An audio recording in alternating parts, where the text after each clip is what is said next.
Kinutlo gikan sa basahon sa Deuteronomeo. Si Moises miingon ngadto sa katawhan. Unya, kuhaon sa pari ang basket nga gisudlan sa unang abot ug ibutang niya kini atubangan sa halaran sa Ginoo. Ug kini maoy inyong isulti atubangan sa Ginoo. Ang akong katigulangan taga-Aramea ug naglaag-laag siya. Miadto siya sa Ehipto ug mipuyo didto sa jutay pa ang iyang katawhan. Ug didto misanay siya ug nahimong gamhanan. Gidaog-daog kami pag-ayo sa mga Ehiptohanon ug gipakaulawan nila ug ila kaming giulipon.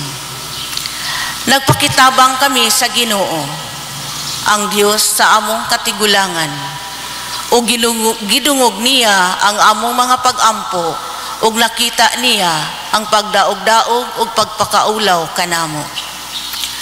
Gikuha kami sa Ginoo, ginamit ang iyang gahom ug makalilisang nga mga buhat, mga ilhanan ug mga milagro. Ug gidala kami niya nining dapita ug gihatag kanamo kining tabunok nga yuta. Busa, gidala ko kining unang abot nga gihatag mo kanako o Ginoo. Unya, ibutang kini atubangan sa Ginoo ug simbaha siya. Ang pulong sa Ginoo.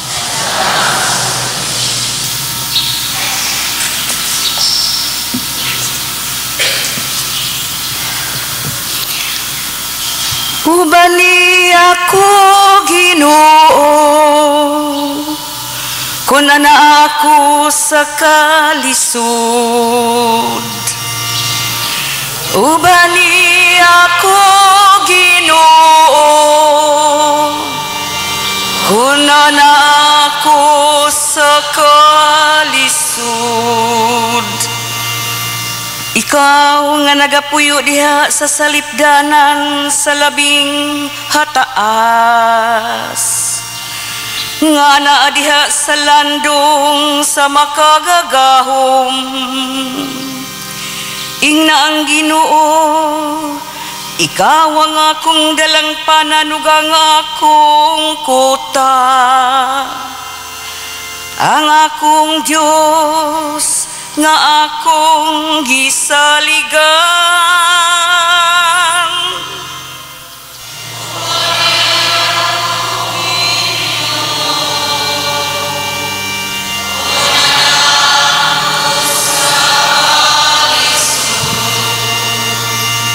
Walay dautan nga mudangat kanimo, ni may kagulanan nga muduol sa imong puloy anan. Kay ang gisugo ang iyang mga anghel bahin kanimo, nga ila ikaw nga bantayan diha sa tanan nimong mga dalan.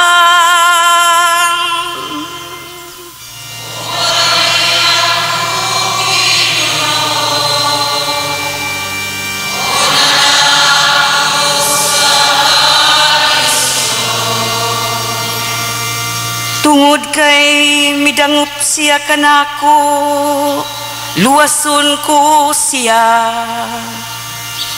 Ibutang ko siya sa kahitasan, kay nagailaman siya sa akong ngalan. Musangpit siya kanako, ug tubagon ko siya. Maanaa ako uban kaniya diha sa kalisdanan. Luwason ko siya ug ako siyang himayaon. Ako Ginoo, kun ana ako sa kalisod.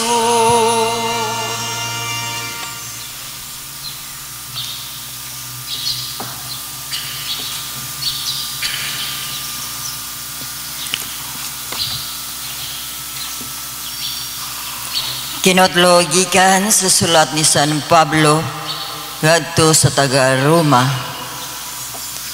Ang giingon mao, duol kaninyo ang mensahe sa Dios. Adaa sa inyong habil o sa inyo kasing-kasing. Sa ato pa ang mensahe sa pagtuo nga among giwali. Maluwas ka kung ipahayag mo nga si Jesus mao ang Ginoo. Ug sa kinasing-kasing mutuo ka nga gibanaw siya sa Dios. Kay mituo man kita sa kinasing-kasing gayod, gimatarong kita sa Dios. Ug maluwas kita kay gipahayag man nato kini. Kay ang kasulatan nag-ingon, ang nagtuo kaniya dili gayud magmahay. Alang kini sa tanan sanglit, wala may kalainan sa mga Hudiyo ug sa dili Hudiyo. Ang Dios maoray Ginoo sa tanan, o manalangin sa tanan nga magsampit kaniya. Sumala sa giingon sa kasulatan, ang tanan niya magsampit sa ngalan sa Ginoo maluwas. Ang pulong sa Ginoo.